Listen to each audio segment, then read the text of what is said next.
I'm not the only kid who grew up this way. Surrounded by people who used to say that rhyme about sticks and stones. As if broken bones hurt more than the names we got called, and we got called them all. So we grew up believing no one would ever fall in love with us. That we'd be lonely forever. That we'd never meet someone to make us feel like the sun was something they built for us in their tool shed. So broken heartstrings bled the blues as we tried to empty ourselves so we would feel nothing. Don't tell me that hurts less than a broken bone. That an ingrown life is something surgeons can cut away. That there's no way for it to metastasize, it does. She was 8 years old. Our first day of grade 3 when she got called ugly. We both got moved to the back of class so we would stop getting bombarded by spitballs. But the school halls were a battleground where we found ourselves outnumbered day after wretched day. We used to stay inside for recess because outside was worse. Outside we'd have to rehearse running away or learn to stay still like statues, giving no clues that we were there in grade 5. They taped a sign to the front of her desk that read, "Beware of dog."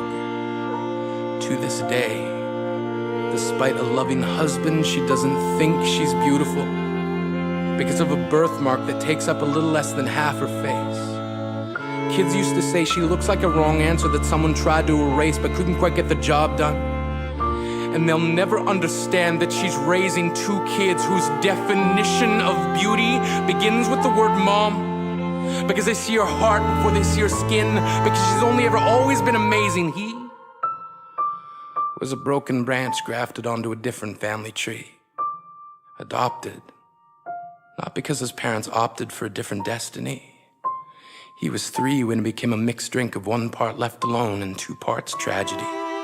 Started therapy in 8th grade. Had a personality made up of tests and pills.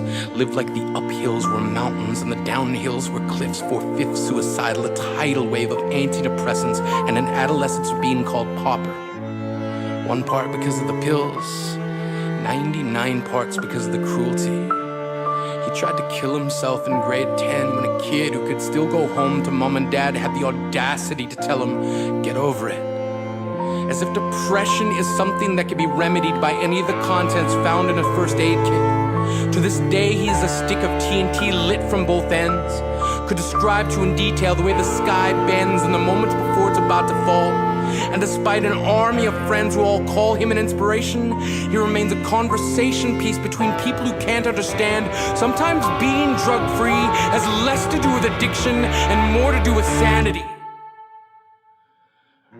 We weren't the only kids who grew up this way. To this day, kids are still being called names.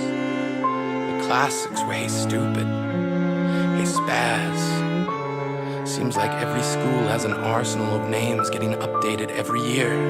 And if a kid breaks in a school and no one around chooses to hear, do they make a sound? Or they're just background noise from a soundtrack stuck on repeat when people say things like kids can be cruel?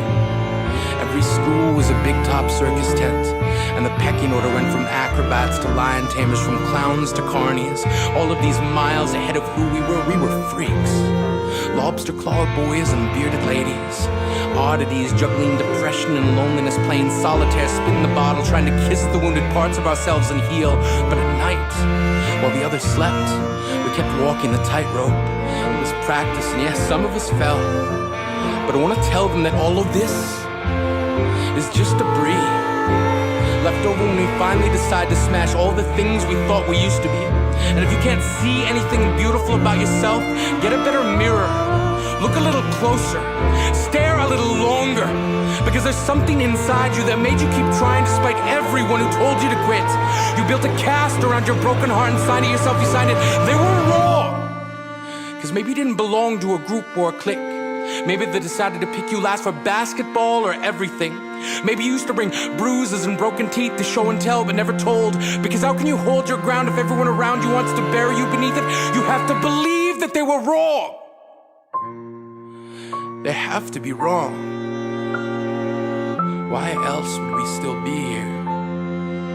We grew up learning to cheer on the underdog because we see ourselves in them. We stay stem from a root planted in the belief that we are not what we were called. We are not abandoned cars stalled out and sitting empty on some highway. And if in some way we are, don't worry. We only got out to walk and get gas. We are graduating members from the class of We Made It. Not the faded echoes of voices crying out names will never hurt me.